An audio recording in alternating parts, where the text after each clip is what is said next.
Hello and welcome to Building the Premier Accounting Firm. This is a podcast dedicated to helping you, individuals like you who own accounting, bookkeeping, and tax businesses excel and get paid what you're worth. This podcast is literally designed to give you the information you need from the experts to make sure that you're growing your business, pricing your services, offering quality services, and retaining those clients that you're working with confidence. The intent is to, in fact, help you become the premier accounting firm in your area. I'm your host, Roger Connect, president of Universal Accounting Center, and I've been doing this for more than 20 years, helping accounting professionals around the world literally start and build their organizations to help them, in fact, have the companies they've desired and always wanted. My guest today is Dan Rawls. He's someone I've known for years. He happens to be with Trustegrity, and he is a regional connector. What that means is he's a networking specialist. He's a professional speaker. He's done some great speaking. He's helped contribute with a number of books. And in the bio, you're going to see some amazing things that he's accomplished, successes he's achieved professionally in sales that I think are very well achieved. Now, with that being said, Dan, welcome to the show. Thank you. This is going to be fun. So, Dan, I've known you for years. We've worked together. One of the things I've admired about you most is your genuineness, especially when it comes to networking and connecting people. You are a people connector. So I just wanted to start with that accolade just to simply say your genuineness is what resonates most with me. So thank you for that. Thank you for the compliment. You bet. So here's where I'd like to start. Regarding business, we're just going to kind of dive in and in this dialogue give some nuggets, I believe. But let me just ask, you've been with Trustegrity, you've done networking and so forth for years. What is one of perhaps the most common myths or misunderstandings that people have about your job or what it is you do as an expert? Interesting. I would say that most people have no idea what I do. They really, it's a thankless job, so to speak, if you will. Okay. That maybe they'll come to a meeting and they'll hear a good talk or they'll hear a presentation. And in today's world, way more than when I met you double-digit years ago, they're distracted with their phones and other things. And you know, people just really have no idea what goes into. There's no such thing as a perfect meeting or a perfect presentation. The only perfect presentation is the one you didn't give to a prospect or a client or a group. And I just think that most people don't know what goes into planning for meetings. I mean, you have to start on time, you have to end on time, you have to create value, create content. Oh, and by the way, people have to follow through with what they say they're going to do after the event is over. And people come to meetings with good intentions, but good intentions don't make you successful. Just because you go to a seminar and you take notes doesn't mean you're going to implement that, right? And Zig Ziglar said motivation's like a bath. You need a little bit every day, so you have to constantly do that. But most people aren't going to change. I mean, the reality is most people over 30 years old in most areas of their life, they might be teachable and they might want to grow, but they're not going to change their behaviors. Yeah. So I would say most people just have no idea what I do, what's involved in that. And to give it some context, you for years, and this is the capacity I know you in, you've been a matchmaker. You've literally been this one that's facilitated meetings wherein, and most of the people that are listening, they'll know it from like BNI, LATIP, it's any of those type of networking groups, chamber meetings, Trustegrity is Toastmasters. You go to these functions and you're there to network, meet, socialize, but there's an objective that typically business people are coming, and it's in the end, I'm trying to find a new connection that can ultimately materialize into business and so forth. You're trying to facilitate those connections, create the environment where that actually takes place. But your point is well made. People don't understand the time and energy that it takes to put it together. You're very good at reaching out and trying to invite and get people to attend and participate. But the meeting itself is one experience, and then it's the after the fact. It's okay, everything that's happened in the meeting doesn't really materialize until after the fact efforts are made. That's exactly right. And you know, there's a phrase that I learned or something years ago that said the last 10% of your efforts produces 90% of your results. So it's when it's Friday at 4:15 and you really don't want to call anybody else, I could almost guarantee you if you make 4 more phone calls, you're going to get in touch with 1 more person at the end of the day on Friday. That's the last 10% of your efforts. Yeah. And that's probably the thing that's going to make the biggest difference, right? Right. Same thing with going to meetings. So many people are rush, got to go, rush, got to go. My meeting's from 11:30 to 1 on Wednesdays. So I'm going to roll in at 11:25 in the parking lot. At 1 o'clock, I got to go. Never schedule something right before or right after a meeting, because that's where the gold is. People miss that, Roger. They so miss that. Like, I had my appointment here with you today, and I said, Roger, there's about a 99% chance I'm going to be 15 to 20 minutes behind when you need me to be there, because after the meeting is when the magic happens. Yes. It's not just the meeting. Well, the thing that I've always appreciated, and I've learned it probably from you and a few others, is it's the before and the after that is the difference. The meeting itself is just information. It's the networking and relationship building and so forth that's outside of the meeting that really is the impact. It's there that I get to make the connections I need, not during the meeting. During the meeting, I'm politely listening and watching and participating because I'm hopefully present, but it's the connections I'm having after the fact or perhaps before that have really made the difference. Absolutely. So I was at a Trustegrity peer mastermind group this morning. Okay. And I shared, to close the meeting, this was my closing comment. I said, I'm going to give you one tip, and if you'll do this, you'll see fruit that will develop. I promise you. So when I used to come to town, I would schedule 2 days, and I would go hang out at Paradise Bakery, Panera Bread, whatever. Yeah. And I would have people come to me every 40 minutes. So I wasn't driving all around town, wasting time. People that I wanted to meet with, or they wanted to meet with me, or prospects, clients, whatever. And I would purposely overlap every appointment. So if I met with you at 10 and I met with Christy at 10:40, I wanted you to meet Christy. And she would say, well, why not 10:45? And I'd say, I don't need you to be getting off the interstate or the exit at 10:40. I don't need you to be pulling into the parking lot at 10:40. Christy, it's really important that you arrive at 10:40. And then the next person, it's really important that you get there at 11:25.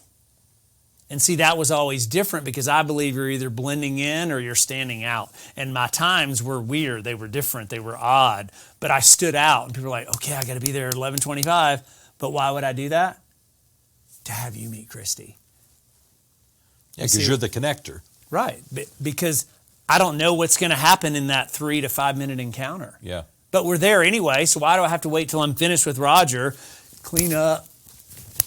Now Christy shows up. There's 0 point in that. If your goal is to connect two people, why wouldn't you do that with every encounter, business or personal? Makes sense.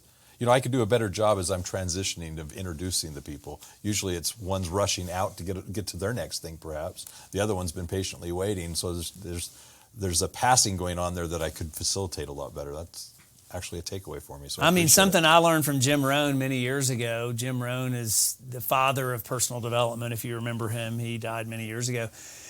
He said, wherever you are, be there. And he talked about sporting events. You know, if your team is getting whipped, stay till the end. Be there. Be present. Be there.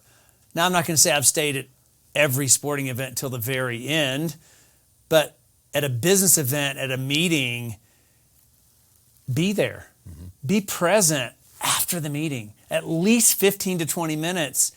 You've taken 90 to 120 minutes to go. What's an extra 15 minutes? Because that's where the introduction is going to happen, because you might have 1 or 2 guests, and that's where you're going to meet them. But if you're rush, got to go, got to go, and you're always in that mindset, you'll miss it.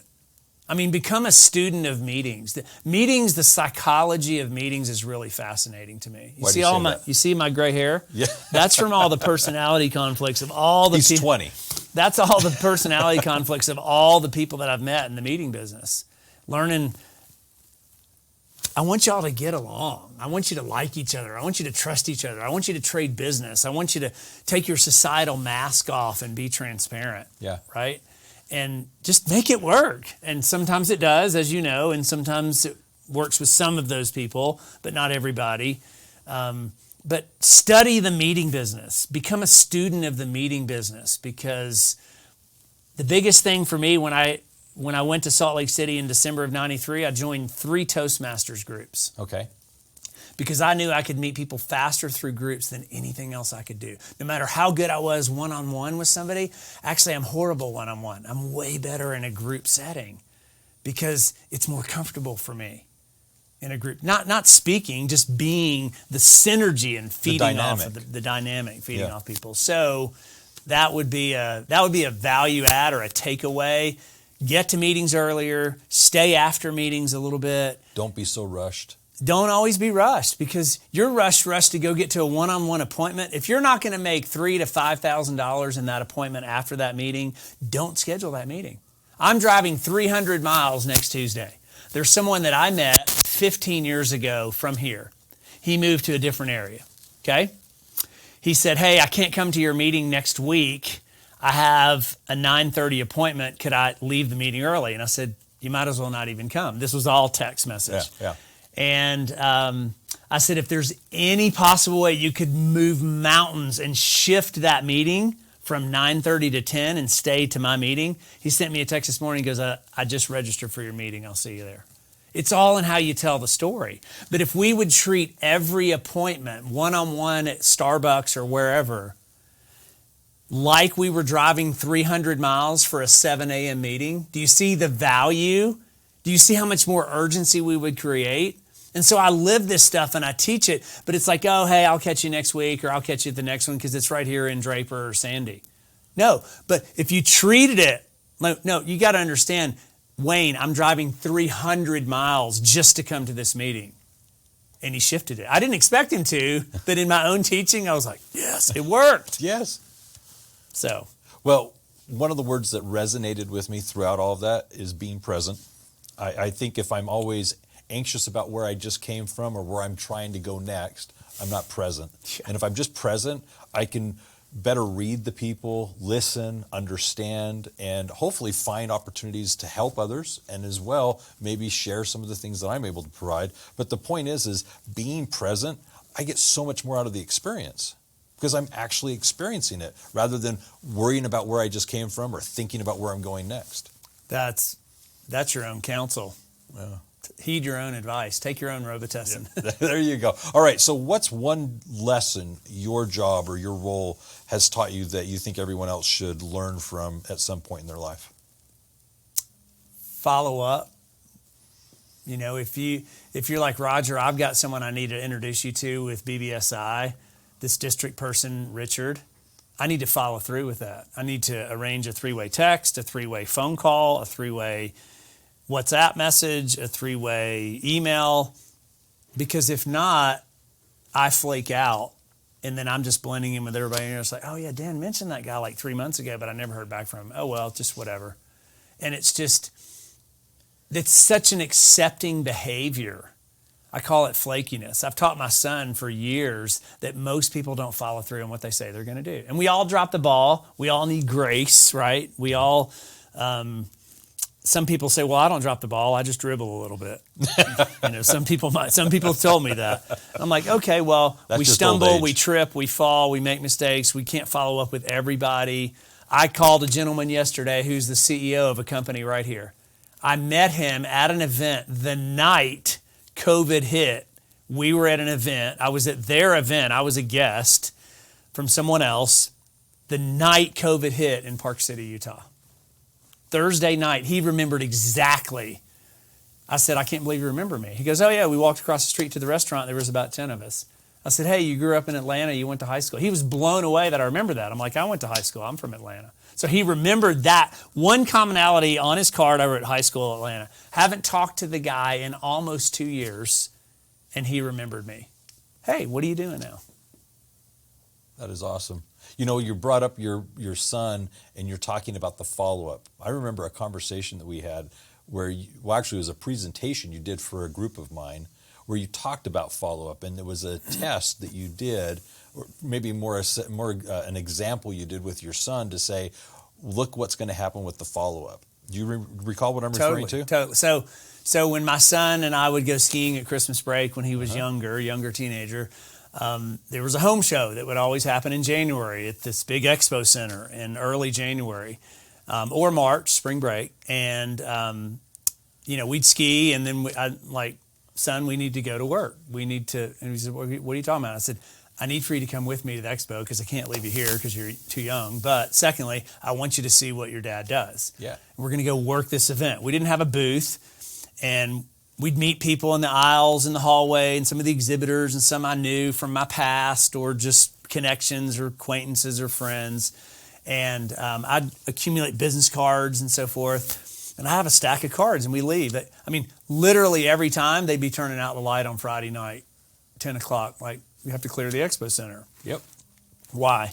Because the last 10% of your efforts produces 90% of your results. Why would I leave the event at 8 o'clock when it goes till 10? That you've paid money to go into, that you set the day aside to participate If in. I can go, why not stay till the end? Now, Yeah. I didn't get there at the beginning because it's a 3 or 4 day expo, Thursday to Sunday, Friday to Sunday.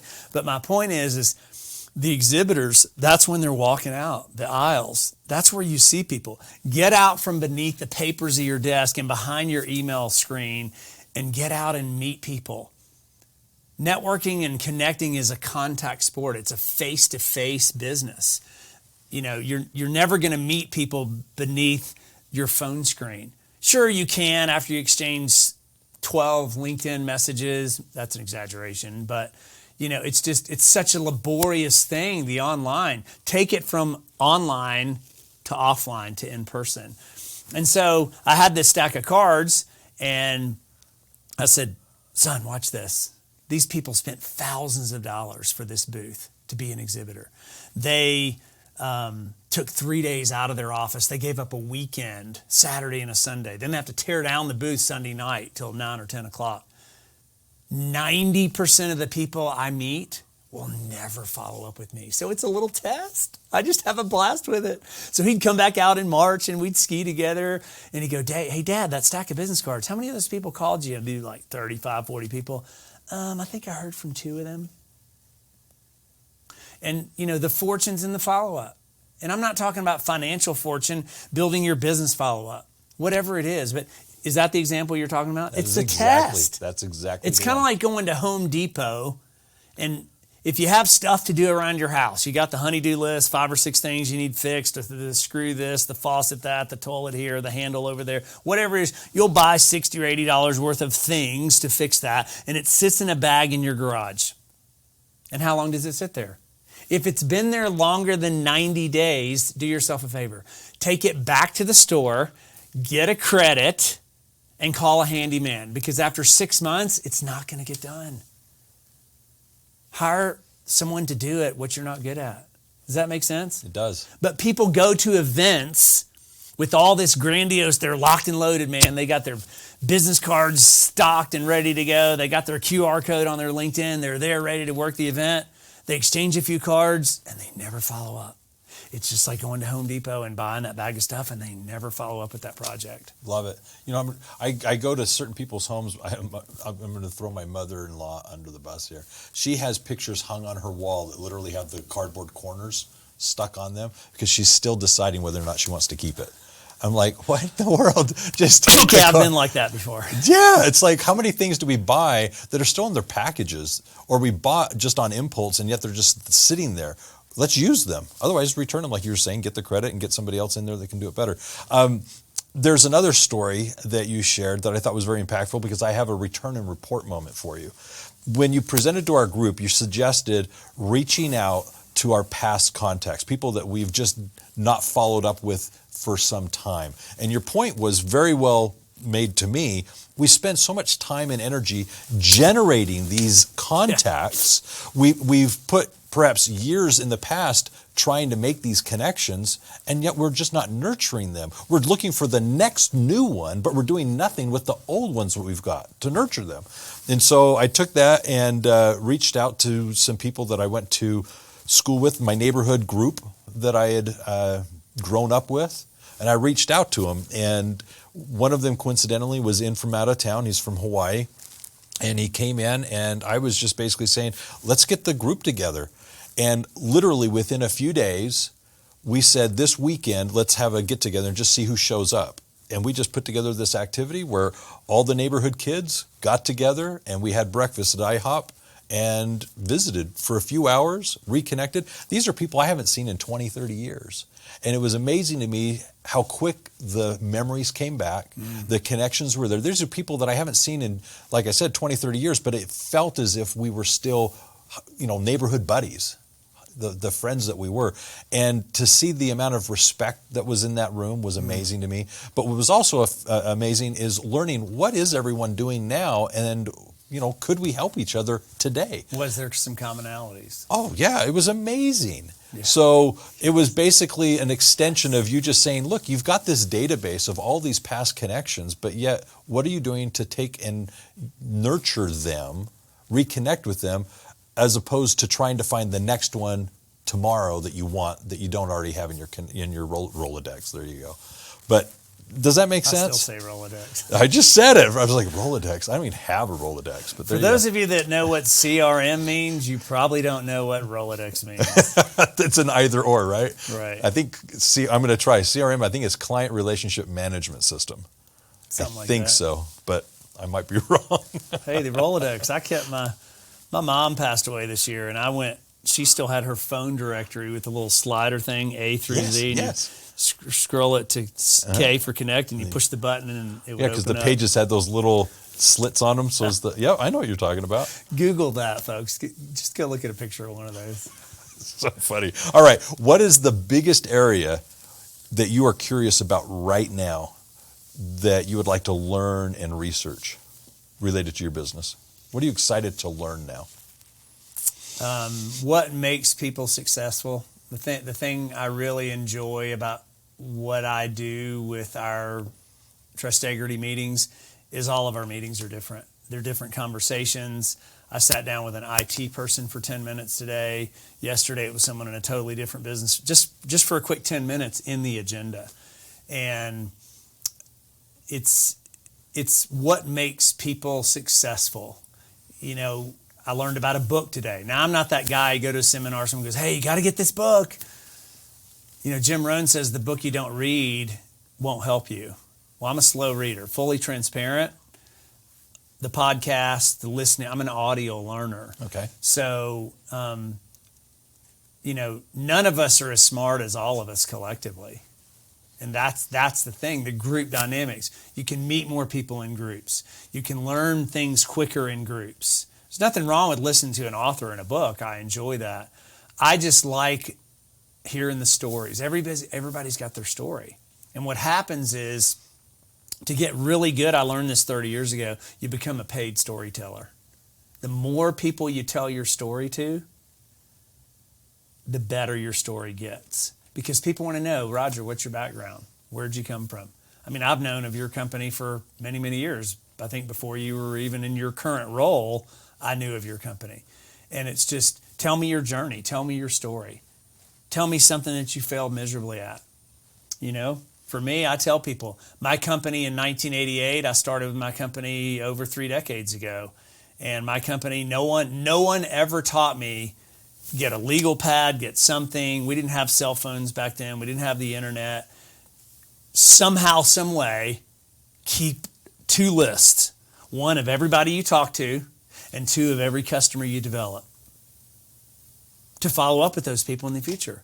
I mean, I think how many, and I've been blessed to have met thousands of people in my career, but I think of how it probably could double if I was taught that the first 5 to 6 years in business. No one taught me that. Wow.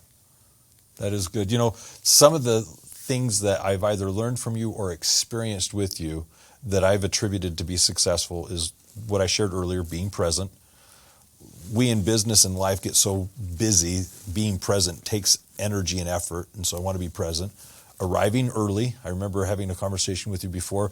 Arrive early. Don't be that person that's just going and arriving late to everything. Arrive early so that you can engage and participate, and then afterwards stay, but then your point of following up. Be the person that actually follows through. And I think that's your recipe for success in a lot of ways. And I'd add to that the idea of abundance. The people who have that scarcity mindset that operate out of a position of fear and anxiety, they're not the successful ones. So as you're out there trying to explore what are successful people, I'm thinking of Napoleon Hill. He's on that venture of trying to define or establish what is the recipe for success. I'm excited to hear what you find. Yeah, I mean, I'm just fascinated, just fascinated. I mean, at the break or afterwards, I could tell you some stories just in the last 3 days of people I've met, things I've learned. And give me one of them. At one of our meetings yesterday, it just came up. We were talking about connections and what does that mean to you? And I just said, hey, just for kicks, let's do this. I've never done this. I've been to 5,000 meetings in my career, a lot of meetings. I mean, 3-4 a day for 3 decades. Take out your phone. We're going to go around the table and everybody share how many contacts are in your phone. Now, you might have the airlines in there and your doctor, but how many contacts do you have in your phone? Just in our little room with 10 people, there was thousands of connections. And someone in the room said, you need to go through your phone and delete people that you just don't ever talk to. And it's not about reconnecting like Dan says. It's just people that just don't serve you or vice versa. They were in a different phase of your life or whatever. Now, I was also learned from someone who was a CRM expert with one of those follow-up software, Goldmine or Act or whatever. Oh, yeah. And he said, you never delete people ever from your database unless they die. So there's a balance there. So I went literally last night, I think I deleted 10 or 12 people from my phone. Amazing. With 6,000 contacts in my phone. So I have something to share that's related to that I think you'll appreciate. And this will be familiar because I think you'll know exactly what I'm referring to. Every year at Thanksgiving and again at Christmas and New Year's, I send out personal texts.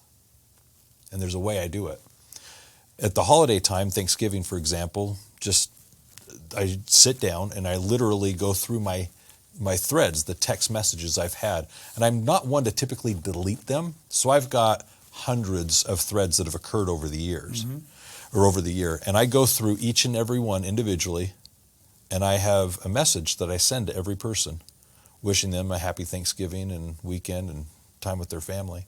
Then I go to the next thread, the next thread, the next thread. And in the process, I'm deleting those that are like restaurant or airline kind of things. I'm deleting those threads as I go. But I go back through and I find out those threads that I had earlier in January, February, June, I'm deleting those because I understand those threads actually slow down my phone. So I've been told I should delete the threads. But I go through and I send these text messages to all these people. And I'm always astounded who doesn't respond. Because when I send that text message out, these are literally people I've had correspondence via text over the course of the year, because I haven't deleted them until Thanksgiving. And I send out that text message.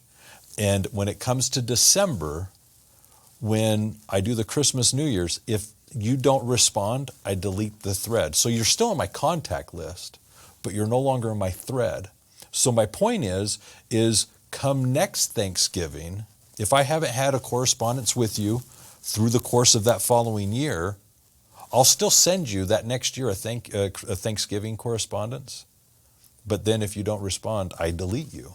And so it's my way of thinning out who I'm connected with, who am I interacting with. And I'm still astounded to this day how many people fail to respond to my well wishes at Thanksgiving. I'm not offended at it personally, but it's my personal way of trying to just nurture those relationships. Yeah, and you have to cultivate that. Yep. And I have a way that I do it, but you can only manage X number of relationships, but Correct. I'm not trying to manage the relationship. I just like reaching out and following up with people. Yep. Business, personal, skiing, lake buddies. Hey, you want to go diving in Mexico? Whatever it is, it's not business for me. It's personal. It's friendships. When I got to town a couple of weeks ago, I had like 8 or 10 text messages that automatically went out that I created back in the spring.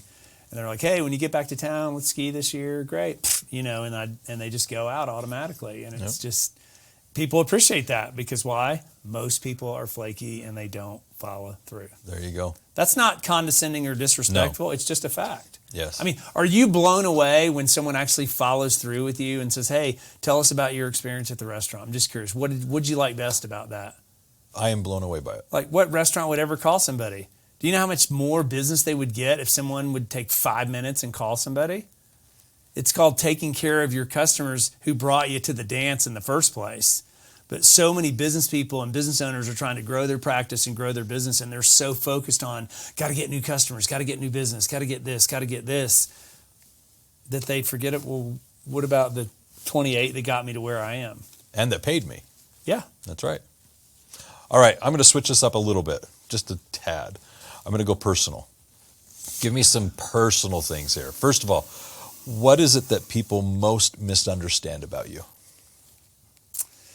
You know, when you're a trainer, when you're a speaker, when you're in leadership, it's hard. I mean, it's just hard. It's you have to make tough decisions, whether it's the elephant in the room, whether people are dressing like slobs and they're unprofessional, whether they're late, and you just have to give tough love. And sometimes say, you know, if I knew something that was hurting your reputation, would you want to know?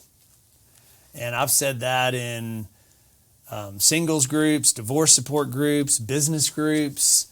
You know, if I knew something that was hurting your reputation, would you want to know? And that's a way to ease into a potential conflicting situation. Personally, the business that I'm in now, one of the businesses I'm in now versus for a long time before, it was very surfacey. You know, people felt like I was very distant. And I mean, I've had people say, Dan, I've gotten to know you deeper, better, on a more personal level in this organization that you're part of now. And I knew you for 10 years in the other company. And it was the culture. It was just the societal mask, if you will. So what's the thing that they learned that they didn't understand before? What's the misunderstanding? Well, like I'm the real deal. Like I put my pants on the same way. I cry. I have emotions. And, you know, I have my personal struggles and challenges. And where does a leader go? Like I've been in several men's groups in my life. And they've all, at those seasons of life where they came along, I've actually hosted one at my house for a while, that, you know, people need connection. People need human interaction. And the biggest misconception, first of all, it's harder for men. I mean, we're about the same age-ish probably. You know, at our age, do we just wake up one day and go to Guys R Us and say, hey, I'm here, I'm looking to make friends with 2 or 3 guys I can hang out with and go do life with? No, it doesn't work that way. Women are natural nurturers, better by nature, better networkers. You know, 3 women can go to a coffee shop and one of them's going to be bawling her eyes out at their second coffee encounter. How long would that ever take if a man is struggling with suicide or death or business failure or money loss or whatever? Like, how long would it take us to open up? Months or years. Or never.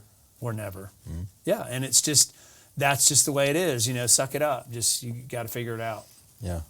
And so the misconception, I don't know, that I don't really think about that people have about me is, I mean, my heart is so big in serving people. Like I want the best for people. I want every experience to be the best. I want the meeting to be productive. I want the room to be full. I want everybody to be engaged and no one texting in the meeting and everybody on time and stay till the end. Just things that I've learned. You know, I've been late to meetings on occasion, but rarely am I late. Because the way you do some things is how you do most things. And you've probably heard that cliche before, but that's the reality of it.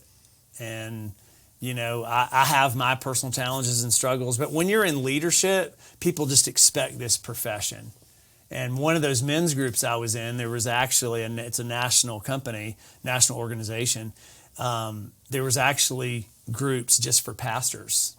And I know some pastors personally, friend of mine from high school, and where do they go? Where do they go for advice? Where do they go? They're supposed to be the advice. They're supposed to be the rock. Right. Like, so when are they allowed to bleed and struggle and have pains? So where do they go? So that organization, that men's group, started groups just for pastors to go to. Fascinating. Right? And so groups are just fascinating to me. I've been around all kind of groups before. Singles groups, church groups, life groups when I was married, all kind of groups, support groups. I went to my first AA meeting in college because I studied sociology, not because I had an issue with that, but it was fascinating to me that grown people would come and cry and be real and say, you know what, I've been struggling with this and this group has really helped me. you can do more with groups than anything else you can do individually on your own. And isolation is not a good place. So I don't know. I guess I've never really asked people, hey, what do you like about me now versus then? It's just, I was also part of an organization that was very militaristic, all about the rules and the policy and what you're not doing right. And you're talking to a guy who went to a military high school for 6 years, at 12 years old for 6 years. And no, it wasn't the school for wayward boys, but there was a lot of discipline that was created. But the internal instincts and the discipline, being a morning person, taking care of yourself, being respectful, that combined with that company culture blended, it was too rigid for a lot of people, because entrepreneurs and business owners don't like to be told what to do, but y'all do need directional leadership. That's great. You see the difference? I do. Like, you don't want me to tell you what to do. You're successful. You're president of this Universal Accounting in Salt Lake, very successful long-term company. I'm not going to tell you what to do, but I'm just going to tell you what works, because I know what works. Yeah. There's a difference there. And so for me, you know, I have my struggles, and I'm that guy that wants to be transparent and real, but my previous company didn't really create that, if you will. And I call it ITC syndrome. I talk about these business owners that are C-suite executives. I said that this morning after a meeting in a one-on-one conversation. There was 3 of us. And I said, do you know how some C-suite executives, corporate people, they have 100 employees or whatever, they put themselves on a pedestal that ITC is, I'm too cool. I'm too cool to hang out with the average guy or gal. You see what I'm talking about? And so many people put themselves in that pedestal, but we look at things through filters, Roger. We prejudge people based on the watch they have, the car they drive, the house they live in, how they dress. We can't change some of that, but all I can do is dress professionally and just show up and be authentic and be myself. And say, if I could show you a way to take your societal mask off. I've seen grown people cry in our meetings in the last 12 months. People that I've known for double-digit years that have never been that way because of the culture and how it was created. And so for me, I'm living out my element. I love it. Give me a childhood memory that is a favorite of yours. Childhood memory that's a favorite. Wow. Can we come back to that one? Let me resonate on that. That'll be on the back burner, and I'll think about that while I focus on the other, but I'll come back to that. Okay. Favorite holiday movie? Favorite holiday movie would be, this is a tough one. Now realize Polar Express. I mean, I love Polar Express. The Snoopy and the Linus, that one, I can't remember the name of that, but I used to always watch those little ones. Like the Red Baron one? No. The Thanksgiving Snoopy, the Charlie Brown Christmas one? Yeah, I used to always watch those. All right, good, okay. So realize I didn't say what holiday, so... Well, sure. I compartmentalized it really fast. So then I could say the sappy Hallmark movies, but I don't watch TV, so... There you go, okay. Tell me the name of a very influential person in your life and how they were impactful. Oh, there's lots of people that have influenced my life in different ways. I've had different mentors from military school, my college strength coach. I reconnected with him on social media about 10 years ago. I called him about 12 years ago and just thanked him for the discipline. And I see his videos and posts literally 4 or 5 days a week. You know, he taught me the discipline of waking up early and 6 a.m. workouts, and that stuck with me for 3 decades. I mean, that's influence. I'll reference Jim Rohn because I was exposed to Jim Rohn in 1991, and I just became a student of him and met him and introduced a young friend of mine that I mentored who actually went to work for Jim Rohn organization. And just his teachings are just timeless, and it just taught me so much. So, you know, he's famous worldwide, but he just influenced me a lot. My customers and clients have influenced me a lot. The notes, the conversations, there's just way too many to pick one. That's all right. But obviously you've been impacted by many, and that's good. Absolutely. I mean, it's, there's a phrase that I learned a long time ago that each of us need all of us, but all of us really do need each of us. And it's lonely at the top. People that own their own business, they're successful, they have nowhere to turn for advice. They don't know where to go for peer support. And I'm not talking about hiring a business coach. Respectfully, there's half as many coaches in the world as there are real estate agents. But the bottom line is, to me, it's not about a one-on-one accountability. It's about you need support. You need group support. And that's why I love our culture kind of with what I do professionally. But I do it personally too. Like on Monday nights, I host a men's group at my house. Yeah. Which has nothing to do with business at all. Yeah. And it's so neat to see the culture that's created and how some of these guys have become like this. It's amazing. I love it. Give me a failure, a big failure that you experienced and what you learned from it. Trusting people. How so?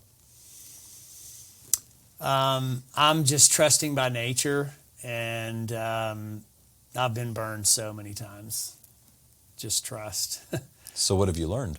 The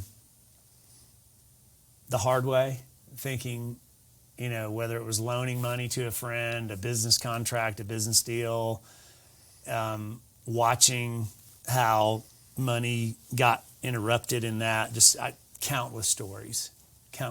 But yet I did it again last year, because I was trusting with a friend of 30 years. And, my dad, before he died, he said, son, stick with what you know. Stop trying to diversify into real estate and all these other things. You're very good at what you do. Stick with what you know. And there's been a couple times since he passed away that I didn't heed his advice. And here I am, and it's, I put a lot of trust in people because I am trusting by nature, and I lose a lot because of that. Okay. And it's painful. There's a lot of pain associated with that. I can see it. I wish you the best in that because I know your heart is genuinely trusting. You're very sincere, and I can see how that can hurt. If I borrowed your chainsaw last weekend and the chain broke and it was $112 to fix it, in my heart, I couldn't give you your chainsaw back until I took it and got it fixed. I just couldn't do it. Yeah. It's just who I am. And I think so many people, they chase the dollar, they chase the success, and they forget who brought them to the dance. And, another Jim Rohn quote that he shared was, service to many leads to greatness. But you have to start somewhere. And the way you achieve success is the service to others, not the expense of others. And so many people, I learned that 3 decades ago, Roger. Wow. I've never forgotten that, man. Mm-hmm. And it's so many people are just out to, I call it needy is creepy. I learned that from a guy named Steve many, many years ago, that sometimes when you're talking to someone and in a sales situation, it's kind of like you can tell that they're just being almost borderline creepy because they're being so needy trying to close the sale or get the deal. Mm-hmm. And that's not my gift at all. When you introduced me, you said sales, like I'm a promoter. That's my gift. That's my gift to the world, is promoting and connecting. My gift isn't closing deals. I'm horrible at that. Your sales style, I think, is that people want to be associated with and participate. And so because of the networking groups and such that you've facilitated, there's a pay-to-play element. And I think people are willing to pay to be associated with and participate because they see the value in it. But your style of sales, I think, is, as you said, promoter. Let me promote you. Let me elevate you. Let me help you. And somebody's willing to then say, okay, I'll pay to play. But if I had the skills and I was willing to really just be a student of that, and I've attended Sandler classes and Dale Carnegie and other different organizations that are out there, but it's just closing the deal or getting the check or the credit card. Like, it's just not my thing. I'm like, you either want to do it or you don't. You either want to lose weight or you don't. You either want to go to the gym and work out or you don't. But at some point, someone's either bought something or sold something. And, I just expose enough people, and some of them see value, and those that don't, I just kind of move on. Yeah. But also timing changes for people. I mean, I have a unique style about how I follow up with people, but at the end of the day, I'm just not that closer. I was talking with this gal the other day, and and I said, so when are you back in town? And she says, wow, you're a closer, aren't you? And my face turned beet red, and I was like, broke out in a sweat. And I was like, what, like, you don't even know me. Like, I mean, you know who I am. We follow each other on social media for years, but you don't even know who I am. Like, I'm so not a closer. And she laughed and said something. And I said, would next week, Tuesday or Thursday, be better? And before she could respond, I said, that would be closing. Tuesday or Thursday would be better. And she just started laughing. But it's just, that's just a gift. But there are people that get ahead by utilizing other people, and it's just wrong. I mean, Jim Rohn teaches that principle. He taught it for years. So I don't know if this is going to be really related to what you just shared, but it reminded me of, for years, I did not like the term salesperson, that I was a salesperson. And I had the roles. I did sales for years, and I hated this persona, because it was that used car salesman kind of thing, that they had something they wanted me to purchase rather than it fully meeting my need. They were going to make it meet my need and tell me only what I wanted to hear. And I didn't want to ever be that person. And I later came to terms with being a salesperson when I changed my definition of what that meant. It was realizing people have needs. People have problems or are looking for opportunities. And if I can give them a means to address that pain or fulfill that opportunity, I'm opening a door to them to resolve or embrace something new. And I was just a facilitator. And so as a salesperson, I didn't look at it necessarily as we're combatively going back and forth and there's got to be a loser in this exchange. It was two grown, intelligent adults trying to come to a conclusion that met their need. I'm just trying to help facilitate you getting a solution. And if I can help make it so that you can acquire what you need to move forward, that's a blessing that I was able to be a part of. That made it different for me. I saw sales differently when I finally understood that, for me to understand what I was. Yeah, and the interesting thing about sales is everybody's selling something. You're selling yourself. You're selling your company. You're selling your clients across the U.S. on here's a better way, here's a different way. The biggest thing I learned about storytelling and sales is they don't have to buy your story. Just don't ever buy their story. And you can hear some pain in my voice because I've bought people's story, and it's affected trust in a significant way. So if that helps. That does help. All right, we're going to do some off-the-wall ones. These are more. Just way out there. Feels like Toastmasters. They're calling impromptu speeches or table topics. That's right. Okay, so if you could live anywhere in the world, where would it be and why? Now, you just got back from like Costa Rica, if I remember right. So, if I could live anywhere in the world, why? I love my mountains in the winter and I love my water in the summer. It's really hard to split. I don't know. I've never been to some international countries. I'd love to explore some of that and then come back and answer that question, because there are some places I've never been.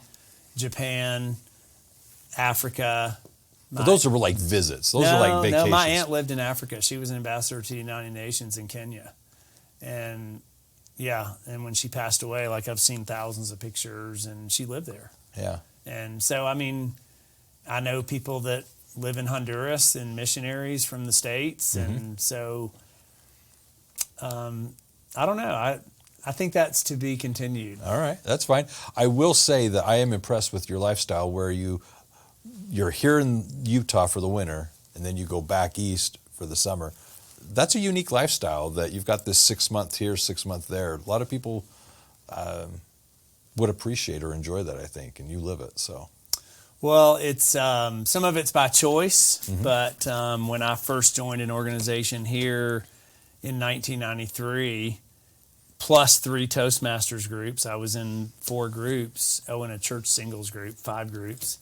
I just started to build some relationships and connections, and I just love both places. Being born and raised in the South, I say all y'all different, and but they each have their places, and why not be tied down to one place if you don't have to be? yeah. So it's that some of that's by choice. Yeah, that makes sense. Okay, if you could have coffee, a drink with anyone, a historical figure, someone that's deceased, who would it be, and what would you like to discuss?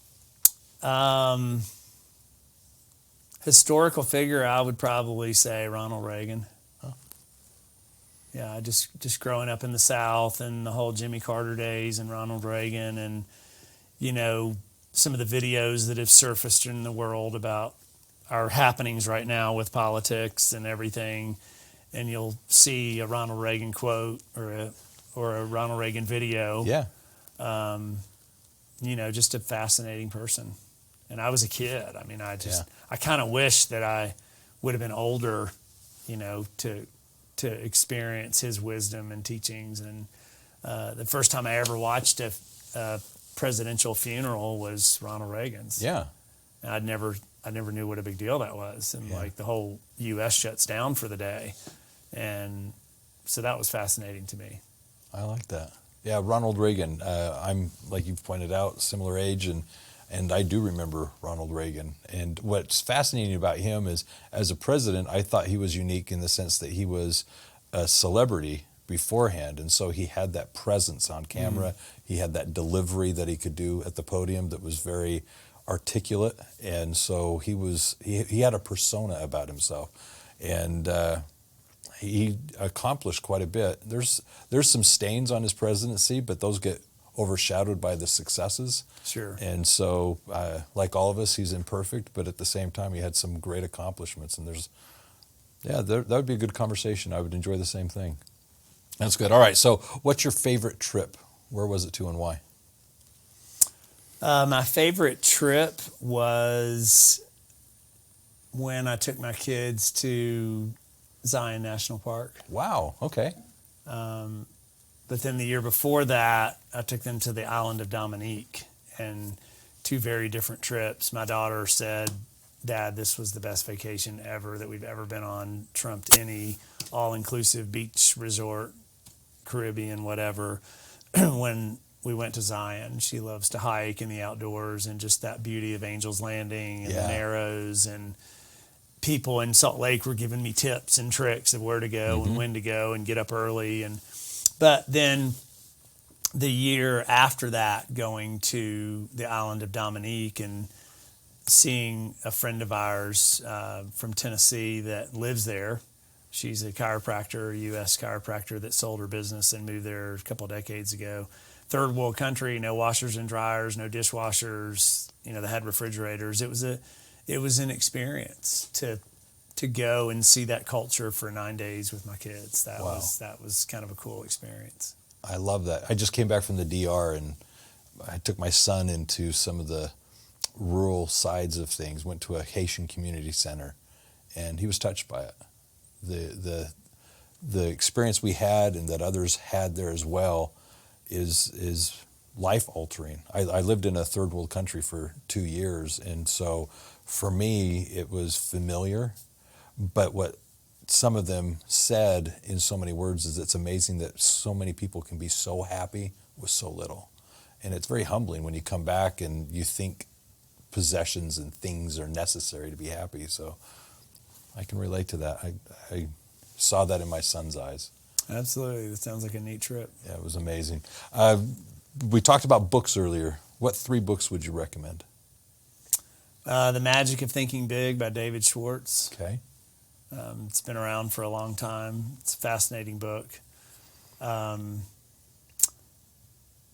There's a book I recently learned about called Blue Fishing. Okay. I can't remember the the author Okay. of that book. And there's actually a book called Promise Point from a mentor of mine that she lives in Atlanta. Her name's Harriet Sulcer, and she just did it on Audible, I believe, or Amazon Audible or something. But you'd have to get the book it's a personal, spiritual book. And she's been a mentor of mine for 3 decades, and it's a very touching book about her journey and life and story and marriage and relationships. Interesting. Good. 3 movies that you would recommend. I Can Only Imagine would be top of the list. I don't even know that one. It's a fascinating movie. I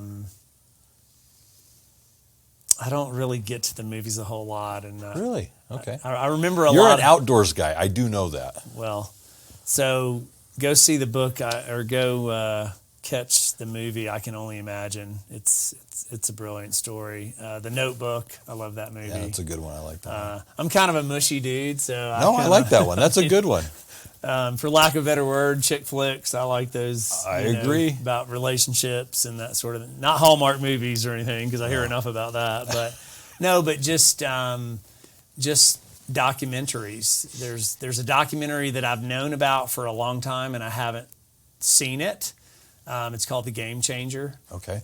Or Game Changers, and someone yesterday said, you've got to see it. You have to watch it. And so it's about nutrition and health and things that will change your game in life. And I've known about it for a long time. I just haven't seen it. So This is prompting me to do that by the end of the year. I love it. Well, it'll come up, and you've got time. I'm hoping that you can do that.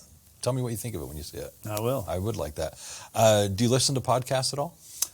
I listen to things all the time. When I'm getting ready in the morning, I'll just pop on YouTube and I just listen to random things. That's how I do it. I exercise to YouTube now.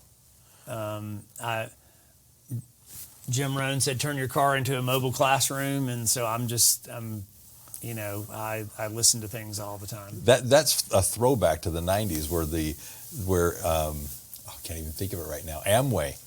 It was Amway, all the cassettes that you'd put in the car, and we'd listen. Cassette, I heard about that, the Cassette of the Month Club. Yeah, you would basically get these very good inspirational, motivational type things that would come out that you'd throw on the cassette deck and listen to in the car. So I'm just always doing that, and I learned at one of our Trustegrity groups a couple months ago, a business coach, super successful guy. He and his wife own 10 businesses, and he said, when he's in the shower and shaving and getting ready and just that downtime, that's 15, 20 minutes every day that he can feed his brain. Nice. I haven't quite figured that out without like the loudspeaker at all. Anyway, but it's just picking up and learning things and just being mindful of that. So I don't have any specific favorite podcast. I've listened to. I'm kind of all over the place. I have Pandora, but then I don't have an iPhone, so I don't listen to Spotify. And then there's Castbox, and some people have their own podcast platforms. I'm just an audio learner. Let's just say that. Yep. So good. What's a question I should have asked you that I haven't asked yet? What were you expecting me to ask you that I haven't asked yet? I had really no expectations. Good. With you, I don't know. Just when I spoke to your team, you're like, hey, just say whatever you want to say. I'm like, Roger, give me a sense of direction, because otherwise I can be all over the map. So no, I'd corral you. It's all right. So we've done good. Okay, so we're going to go deep real quick. I'm going to have you pick one of 4 topics. You get a pick. Oh, I want to look at the screen so bad. All right, so you ready for this? Sure. All right, first of all, you have your choice of faith, music, family, workaholic versus life balance. Okay, life balance. Okay. What resonates with you on that? People find time to do things they want to do. I think people. There's a lot of people that say they have no regrets and they live with regrets. I have a lot of regrets. I mean, there's so many things I woulda, coulda, shoulda done differently. Gotten home from the office earlier to play with my kids when they were little, just in that season of life, but then worrying about the stress of the mortgage and private schools and college tuition and savings and surgeries and just the stress of that. And the song that resonates with me is Cats in the Cradle. Wow. And I think that song is the realest, most real or realist song about life. Go listen to Cats in the Cradle on YouTube and read the words. And that song will just like hit you in certain ways, like, wow, that's exactly how it happens. Listen to the words when your kid grows up and then he's married with kids, and just, it's a 3-minute song. Go listen to it and it will teach you. I used to watch that with my kids occasionally on YouTube after church. We'd come home, just like push play, and my son would cry and get all sad. And he goes, I don't want that. And I'm just like, I know you don't, son, but that's the way it works. And you'll see that one day. And it's very true. But, work-life balance, for me personally, I probably have more balance than I've ever had in my life, because I realize something I learned. I'll send this to you. I have a little 2-minute video that I made. Okay. And it's just personal in nature, and it's called the third and fourth quarter of life. People that hit 50-ish, they're like, oh, I've got my second half. I'm going to pull out all the stops, and I'm going to do this, and it's going to be awesome. And, I'm just going to live big, and my kids are grown and gone, or just wherever they are in their phase of life and their business, they have a little money, they've achieved some success. But then health starts to set in, and ailments and aging parents and death and taking care of this, or nursing home, or funerals and estates, and or your spouse, all of that for them and their family and your in-laws, and the third and fourth quarter aren't what they're cracked up to be, because you're not 24. And people they think they're 24 when they're 56, and it's just different. It was just a conversation I had with somebody personal a couple years ago, and it taught me a lot about the third and fourth quarter of life. Are you in the third and fourth quarter? Take that trip. I went and bought a mountain bike this year, an mountain bike. Yeah, I remember this. Crazy expensive. Like, what, were you kidding me? It's a bike. I'm like, where's two tires? Where's the bathroom and the engine? And I went with a friend of mine, Michael, and he's a big mountain biker in Park City, but we bought the same bike. He wanted another one. He's a year older than me, and I never treat myself, because I've been so busy my life serving everybody else, providing for everybody else. The cobbler's the one who doesn't have shoes for himself and his own kids, right? And that was me for so many years. And I rarely took care of myself. I rarely treated myself to getting a massage or getting custom insoles for my ski boots, or it's just something little that to this day, I still struggle with that. Like, I don't feel like I'm worthy of that. Or buying a gym membership. I haven't been a member of a gym in a long time, because I have a TRX and I work out at home and outside, but I just don't feel like I'm worthy of it. And how does that tie into life-work balance? To me, it's like the word networking. Networking is something you do a little bit of all the time. Not a lot, some of the time. So I would ask y'all, how many of y'all work 8 to 5? Do you know anybody that works 8 to 5? Nope. So think about before cell phones. You didn't take your phone home and set it on the kitchen counter when you got home. We all do it, right? I don't leave my phone on 24/7. If I'm at a movie, which is rare, or if I'm out in certain places, when I go to bed, I turn my phone off every night. Nothing is that important, because we did just fine without it when we had answering machines and a home phone. But it's just become, this habit and whatnot. And so to me, life-work balance is just like networking. You do it a little bit everywhere where you go. And do I turn it off Do I turn off the whole business conversations? Not really, but I don't always look at them as business conversations. One conversation leads to the next, leads to the next, leads to the next. You know, I visited a different church last Sunday, and to my point, the last 10% of your efforts, I had to go to the bathroom at the end of the service really bad. I had like a shake that morning and drank 3 glasses of water. I was like, man. So I scooted out real quick and came back, and the person that invited me was gone. Oh, wow. And I wanted to talk to them after the service. Mm-hmm. And I stood around, and you don't know this about me. This is the answer to the earlier question. I told you it would surface. Okay. But I'm super shy in my personal life. I mean, total introvert. Totally uncomfortable, sit in the back 3 rows, don't know anybody. How comfortable does that make people feel? Like I'm a mess with it. Like you put me in a business environment, a chamber, a networking group, a business meeting, like I'll shake hands. Well, we don't do that anymore. We fist bump or whatever. But, and I just stood around. I came back in from the bathroom and I almost left, and I was just had this pit in my stomach, and I was just like, I left. Like I went to the bathroom. Like I should have waited 10 minutes. And I just walked up and talked to the head guy afterward. I never do that. Like I was so far out of my comfort zone, struck with conversation, and I said, hey, I filled out your guest card and this and that, and I circled things, and he goes, oh yeah. And he's like, what groups are you interested in? You know, getting connected, a singles group, an adult group, and there was business group. And I was like, I've never seen that before. I said, sir, actually I broke the rules. I was a visitor today. I circled 4 and it said pick 3. But I was intrigued. And he goes, oh, the lady that heads that up, she goes, we have a mastermind group through our church that meets. It's a 5-month program at night, once a week at night. And she goes, that lady over there, you need to meet her. I said, can you give me an introduction? So one person invited me, led to this, met the head pastor, introduces me to this lady and this, and I got both of their cell phones, and they've both followed up with me. Like, it can change.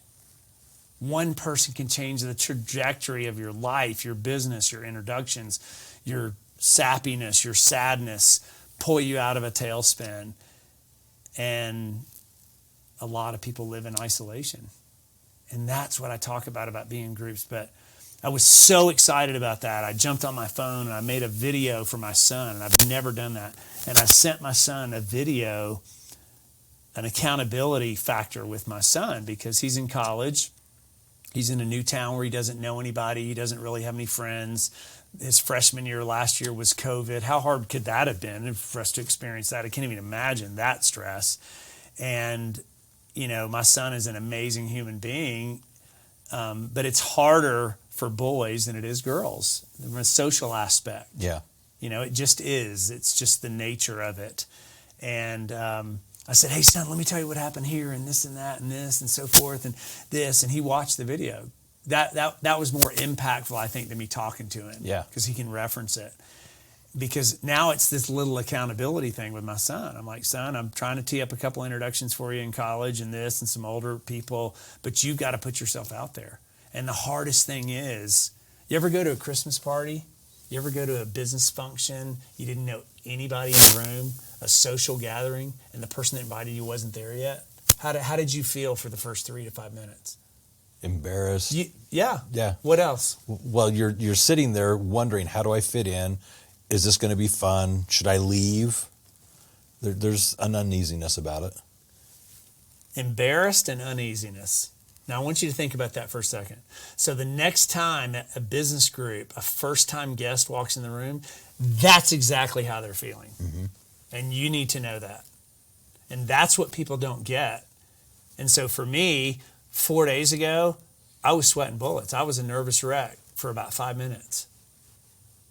No one's paying attention to me. I'm a first-time guest. Yeah. I don't need to be catered to. But at some point, I've got to put my foot forward to step out of my comfort zone. And in a personal setting like that, Roger, as great or dynamic as you think I might be with groups, I'm a nervous wreck in that environment. But what did I do? I just took it and put you in that environment, didn't I? Mm-hmm. At a Christmas party or function, and the guy or gal that invited you wasn't there, and there were 60 people in the room. And now you know how I feel on a personal level. And so people are like, well, damn, I don't even believe that. I'm super shy. I was always a shy kid. And, speaking, 30 years ago, I couldn't lead a silent prayer, man. I just couldn't. But I went to Toastmasters and was pathetic at it and got better and got better and got better and just tried to add value in conversations. And my son's like, Dad, you could talk to anybody. And I'm just like, Dawson, that's really not true. You just kind of see me because you're with me. And I'm like, I got to step out. I got to show my son how to do this, So if that makes sense to you, it's not only does it make sense to me, I'm sure the listeners are identifying with this because there's that typical accountant stigma of the accountant is someone that is more reserved. Yep. And so I'm sure a lot of people can identify with it, but personally, I can relate. There have been numerous times where I've felt like I'm in the wrong place at the wrong time and maybe I shouldn't be here. And it's caused me to find within myself that energy, that willingness to put myself out there, take that risk, say hello to someone. And honestly, 100% of the time I've always been surprised. People are good-natured, I believe, right. And they're willing to welcome if you just put yourself out there to be welcomed. And so as uncomfortable as it is, I've found that it was worth it. And in the end, I've made friends, connections, and enjoyed the time just simply because I put myself out there to experience it. And so, you think about that just for a minute. Think about putting yourself out there. But literally put yourself in those situations. And man, it was so uncomfortable a few days ago when I was in that situation because I could have left really fast. Mm-hmm. And I'm so proud of my son because he's like, hey, Dad, I found a church. I've been going to church.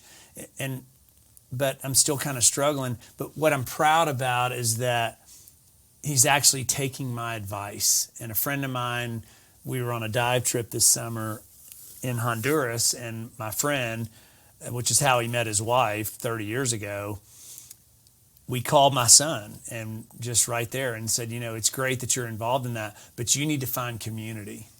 You need to find community. You need to find the campus ministry. You need to find, whether it's the Baptist Student Union, the campus ministry, whatever those different groups are called. Some of the young adult leaders, they'll host dinners at their house once a week or something. You need to get involved and find community and commonality. Yeah. Because it's easy to get lost in the big scope of it. And I put myself right in that last Sunday, and it was very, very uncomfortable. But wow, these. But look how it turned out. Yeah, I don't know what's going to come of it yet, but I think some of us are seeking, but we run up against a brick wall, and we don't know how to get past that. Yeah, that's a long answer, but it's one I can relate to because as you were sharing that, I was reflecting on a time that was a dark period in my life. A very dark period. My confidence was very low. My esteem was shot. And I can distinctly remember it. I went to a restaurant. I was about to say what one, but it's irrelevant. Went and I ordered a menu item. It was a chicken sandwich. And I had ordered it, and I'd gotten it, and I'd never had one from here. And I'd got, no one else is in the restaurant. It's later in the evening. And I got it, and I went down to eat at the booth, and I took a bite out of it, and it didn't taste like it had anything in it. And I opened it up, and it just had kind of like a tartar sauce or whatever in it. Maybe it was a fish sandwich, now that I think about it. Anyways, there was nothing in it. They had failed, as they were assembling it, they had failed to put the meat part in. And I was so downtrodden, I couldn't muster the energy to go to the counter to say, you guys made a mistake, can you give me the meat? Mm. I was so in a dark spot that I had to, I just ate what I had.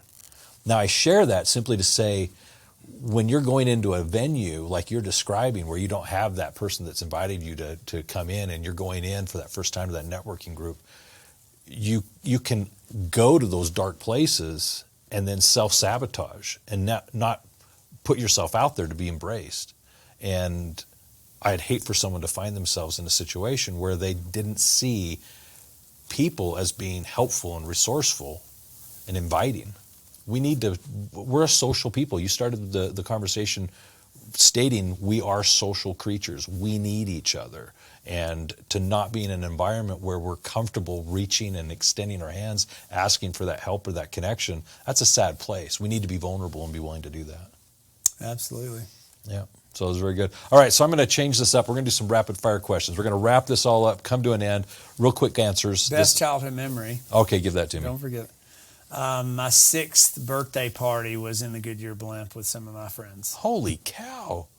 That's incredible. Yeah. So my Goodyear blimp went up in that. My mom's family was in the auto service business for 99 years, 3rd generation, and back in the 70s, when I was younger, my little 6. We didn't have Chuck E. Cheese pizza back then or whatever. The bounce houses, but and I still have a picture of the Goodyear. How was that? That sounds really cool. Yeah, it was cool. Going up just up in the air. I love it. Yes. That is impressive. Did you go very high? Dude, I was 6. I don't remember. Holy cow, that is awesome. Okay, all right. So rapid fire. Here we go. You ready? Yes. Star Wars or Star Trek? Star Wars. Money or fame? Neither. You got a big one. See, I was just the multiple Money choice or question. fame? Money or fame? Oh, that's a hard one. Oh, boy. I'm that guy that'll take the test to the SAT and then go back and like, we're out of time. And I'm like, ugh. All right. I think this one's not going to do you justice, so I'm going to give you 3 as opposed to 2 options. Probably fame, but it's not about me. It's about you. I don't. All right. Watch a movie, read a book, or listen to a book. Depends on the movie. Okay. Probably listen to a book. Listen to a book. Right. Introvert, extrovert. You kind of already answered that one. It's called a situational introvert. I've just told you. It depends on the situation you're in. Yes. That was real, man. That was 4 days ago, the situation I was in. I'm a situational introvert. Yes.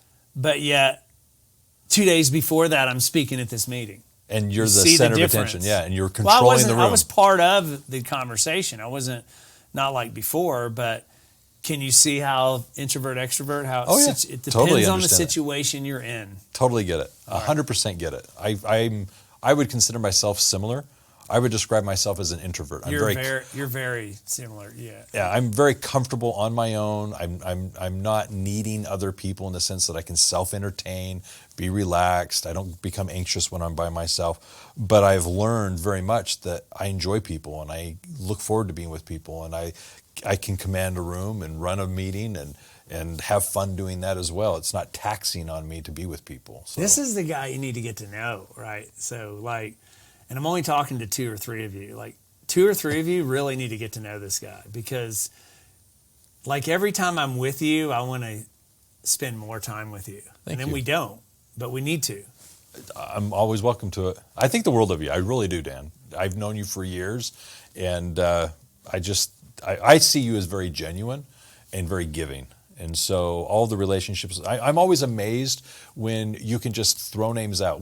Before we started this, we were talking about a group that I'm in. It's a B&I group, and you're familiar with some of the participants, and you were literally asking me names of people that I would imagine you have not seen in years, but you were able to say, oh, that group meets here, these are the people, and you were naming them off because they're so present in your mind, and it's astounding to me. I'm very impressed by that. Well, I remember the stories, and I remember in my own little way how I helped some of those people be successful. That's right. Okay, next one, Disneyland, Disney World.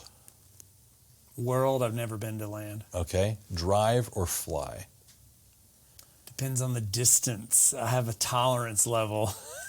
For which? Tolerance level for driving or flying? Long time in the car doesn't sit well with me. So my comma parentheses, I get antsy after about 3 hours. So, all right.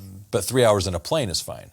3 hours in a plane's fine because I have no choice. But I'd rather fly 5 hours to go ski out west, than drive 5 hours to ski in the east. Well, that makes sense. The greatest snow on earth. So that was easy. Just saying. Okay. All right. Breakfast or dinner?